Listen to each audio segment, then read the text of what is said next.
Bonjour trader. Pour la vidéo d'aujourd'hui, je vais partager avec vous un indicateur que vous allez vraiment aimer. Cet indicateur peut prévoir le prix d'un actif avec une grande précision. Vous avez bien entendu. Cet indicateur peut vraiment prédire le prix futur d'un actif en regardant l'historique des prix. Ce qui est encore plus étonnant, c'est que cet indicateur est totalement gratuit et disponible sur TradingView. Je vais tester cet indicateur une centaine de fois et je vous ferai part de ses résultats étonnants. Donc, si vous voulez en savoir plus sur cette stratégie, assurez-vous de terminer cette vidéo. Au fait, j'ai mis mon lien Telegram dans la description ci-dessous. Vous pouvez rejoindre ma communauté et être mis à jour tous les jours. Alors maintenant, commençons. Tout d'abord, nous allons ajouter cet indicateur étonnant à notre graphique. Cliquez sur l'onglet de recherche d'indicateurs et tapez « est chaud ». Cliquez sur celui créé par Luxalgo. Comprenons maintenant comment cet indicateur fonctionne et maximisons la réalisation de transactions rentables avec lui. Allez dans les paramètres de cet indicateur.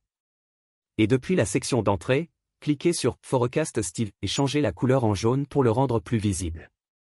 Changez également l'apparence de la ligne en pointillé en une ligne solide. Maintenant, lorsque vous regardez les paramètres de l'indicateur, vous verrez les éléments suivants. Une fenêtre d'évaluation, une fenêtre de prévision, un mode de prévision, une construction de prévision et une source.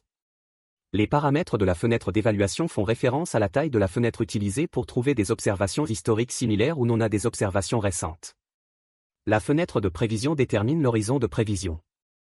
Le mode de prévision détermine s'il faut utiliser les similitudes ou les dissimilitudes historiques dans les observations de prix récentes. La construction de la prévision détermine comment la prévision est construite. Enfin, nous avons la source qui est le paramètre qui nous permet de choisir l'entrée de la prévision. Maintenant que nous connaissons les paramètres disponibles pour l'indicateur, voyons comment nous pouvons l'utiliser. Au fait, si vous vous demandez sur quelle bourse je négocie le Bitcoin et d'autres cryptocurrences, vous pouvez appuyer sur le lien situé sous cette vidéo et jeter un coup d'œil à Bybit. Sur cette plateforme, vous pouvez facilement effectuer un dépôt depuis votre compte bancaire et trader plus de 150 crypto-monnaies. Vous pouvez utiliser un effet de levier jusqu'à 100 fois pendant le trading pour faire des profits encore plus rapidement. En outre, vous pouvez utiliser une disposition de 4 prix pour garder un œil sur plusieurs cryptocurrences en même temps. Si vous souhaitez également trader sur cette bourse, visitez Bybit via le lien situé sous cette vidéo. Grâce à ce lien, vous obtiendrez un bonus de dépôt jusqu'à 4 153 $. Cet indicateur peut être utilisé pour prédire la tendance future d'un actif. Cet indicateur montre quelles variations historiques sont les plus similaires ou dissemblables. Comme vous pouvez le voir, le graphique affiche 3 couleurs. La fenêtre de prévision est orange et détermine le segment de prix utilisé comme référence pour trouver la section de prix historique la plus similaire qui est colorée en vert. Comme vous pouvez le voir ici, la zone grise est la zone d'évaluation totale, puis la zone verte vous montre la partie la plus similaire dans cette zone grise en la comparant avec la zone de référence orange. J'espère que vous comprenez mieux l'indicateur. Mais comme pour la plupart des stratégies, nous ne pouvons pas nous fier à un seul indicateur. Pour cela, nous devons ajouter quelques indicateurs supplémentaires afin de créer une stratégie solide et rentable. Allez sur l'onglet de recherche d'indicateurs et tapez SSL hybride. Sélectionnez cet indicateur créé par Nickel00 et ajoutez-le au graphique. Et le dernier indicateur que nous allons utiliser est l'oscillateur de volume. Cliquez sur celui-ci sous Technical. C'est tout l'indicateur dont nous aurons besoin. Maintenant, nous allons optimiser chaque indicateur. Tout d'abord, allez dans les paramètres de SSL Hybrid Indicator. Et allez sur l'onglet des entrées. Nous devons changer la longueur de la ligne de base de 60 à 200. Ensuite, nous devons changer le type de ligne de base en MC-Ginley, qui est un type de moyenne mobile qui a été conçu pour mieux suivre le marché que les indicateurs de moyenne mobile existants. Passons maintenant à l'onglet Style et modifions les paramètres du style. Nous devons décocher tous les éléments sauf MA Baseline et Bar Color. C'est tout ce que nous devons faire. Passons aux paramètres de l'oscillateur de volume. Allez dans la section Style. Nous devons changer les couleurs des lignes et ajuster l'épaisseur pour la rendre plus visible. Après cela, nous avons terminé. Maintenant, laissez-moi vous montrer comment nous allons combiner tous les indicateurs pour faire des prédictions précises sur l'orientation du prix. L'indicateur SSL hybride va agir comme l'indicateur de direction de la tendance pour cette stratégie. Cela signifie qu'en utilisant cet indicateur, nous pouvons filtrer les transactions qui vont à l'encontre de la tendance générale. Nous avons également ajouté l'oscillateur de volume au graphique. Cet indicateur nous aidera à identifier les périodes du marché où le volume est élevé. Cela signifie que cet indicateur essaiera de filtrer les marchés à tendance variable et latérale. Enfin, nous utiliserons l'indicateur de prévision d'écho comme signal d'entrée pour savoir exactement quand prendre une position. Conditions d'entrée. Maintenant que les indicateurs ont été appliqués sur le graphique, voyons quand entrer en position. Tout d'abord, le prix doit toucher le haut de la fenêtre de prévision. Si nous voyons que c'est le cas, nous regarderons la ligne de prévision. La ligne devra pointer vers le haut, signalant que la tendance à la hausse va se poursuivre.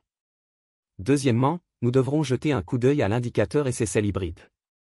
La couleur du chandelier devra être bleue, indiquant que nous sommes actuellement dans une tendance à la hausse. Enfin, nous devons vérifier s'il y a suffisamment de volume sur le marché. L'oscillateur de volume doit être vu au-dessus du niveau 0 pour le confirmer. Signal d'entrée et de sortie. Une fois que toutes les conditions ont été remplies, nous pouvons maintenant prendre une position longue. Placez votre entrée à la clôture de la bougie. Placez votre stop-loss au récent swing low. Et pour l'objectif, nous le fixerons à 1,5 fois le risque.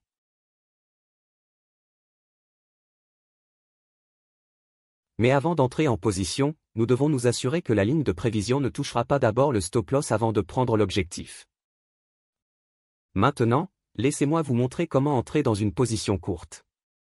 Nous devons remplir toutes les conditions avant d'entrer en position.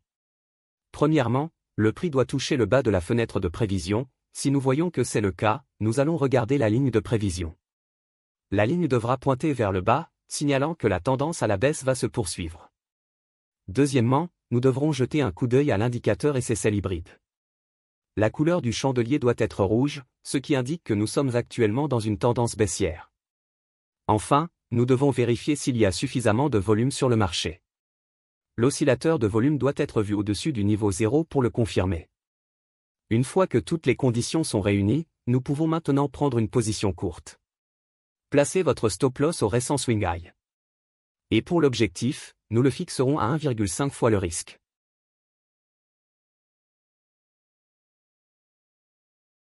Backtesting.